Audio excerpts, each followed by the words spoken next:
Arthur Tudor was the hope of England, the hope of the future of the Tudor dynasty. He was the physical embodiment of the joining of the houses of Lancaster and York, and the end of 30 years of war.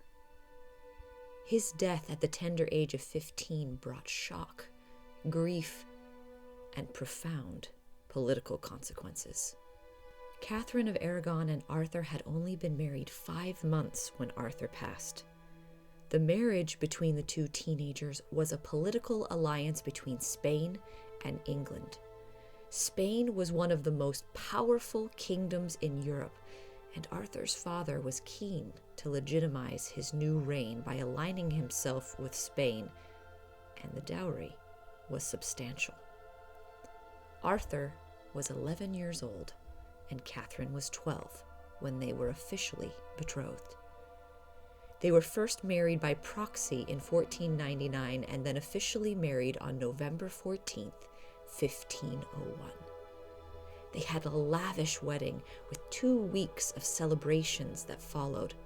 Their wedding was the most extravagant and spectacular event that had occurred for quite some time in England.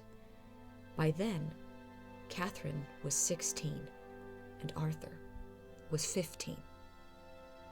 After the wedding, they moved here to Ludlow Castle.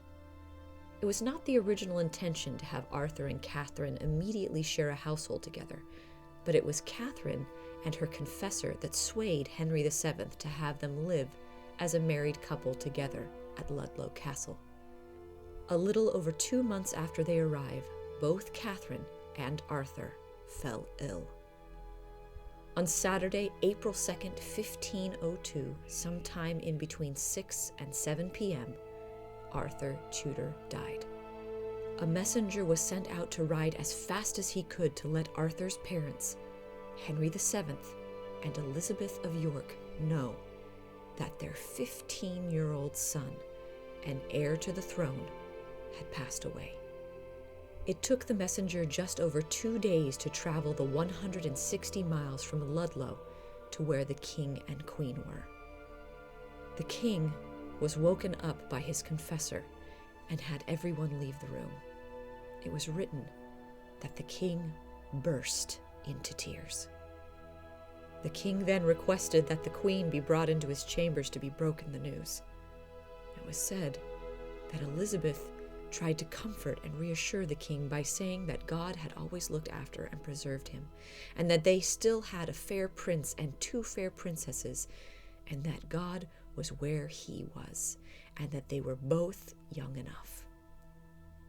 Elizabeth then left the room and collapsed and wept uncontrollably. Her ladies were so concerned that they went to get the king to come and comfort her. Because of the suddenness of Arthur's death, funeral arrangements had to be made quickly, while Arthur's body laid in waiting at Ludlow Castle for 3 weeks. On the evening of his death, Arthur was disemboweled, embalmed, and the body was finally dressed with sweet spices. The prince had requested before his death to have his heart buried in the castle's Mary Magdalene Chapel. His organs were put in a lead box and buried in the chapel not long after he died. His teenage body was then put inside a wooden coffin and wrapped in a waxed sheet. The coffin was covered with a black cloth that fit tightly around it and had a white cross sewn on the top. And there the prince lay for 3 weeks, with 4 large candlesticks placed around the coffin that burned continuously, while almost 80 people guarded it in rotation. Over 2,400 yards of black mourning cloth were purchased. Over 1,000 candles burned throughout the weeks up to his final burial, using around 6,000 pounds of candle wax. Stonemasons from Westminster Abbey that were working on a tomb for Arthur's father stopped and came to make the chantry chapel to hold Arthur's tomb. 4 special holy banners were made to travel with the coffin during its funeral procession. On April 23rd, St. George's Day, it was finally time for Arthur's coffin to make its way to its final resting place at Worcester Cathedral. The coffin was moved to the hall of Ludlow Castle and put on trestles. It was sprinkled with holy water and surrounded by clouds of incense, and then it began its journey. Arthur had spent quite a bit of his young life in Ludlow, so the first stop would be at the parish church of St. Lawrence, less than 10 minutes' walk away from Ludlow Castle. The hearse that carried the coffin was drawn by 6 horses and dressed in fine black cloth. When the coffin arrived in the church, it was laid in the choir. The small church was completely full, both inside as well as a large crowd that had gathered around outside.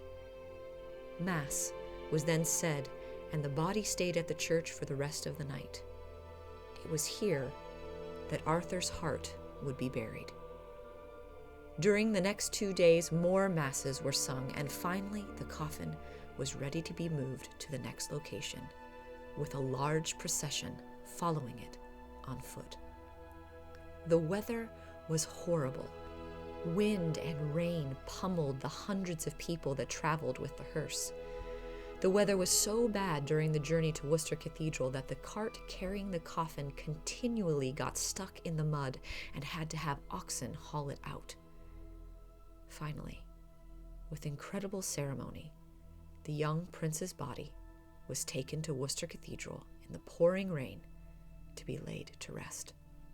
There were more than 1,000 people that were formally involved in the funeral, but distinctly missing among them was Arthur's mother, father, sisters, brother, and wife. It was written that 1,068 lights illuminated the cathedral. Reverence, ceremony, great emotion, and tears were present throughout the proceedings, until finally all of Arthur's chief officers of his household and gentlemen ushers broke their wands of office and placed their pieces around the coffin, signaling the end of their service for the prince. Henry VIII was 10 years old at the time of Arthur's death. His life and education would change dramatically, and he would ascend to the throne 7 years later and marry his brother's widow, Katherine of Aragon.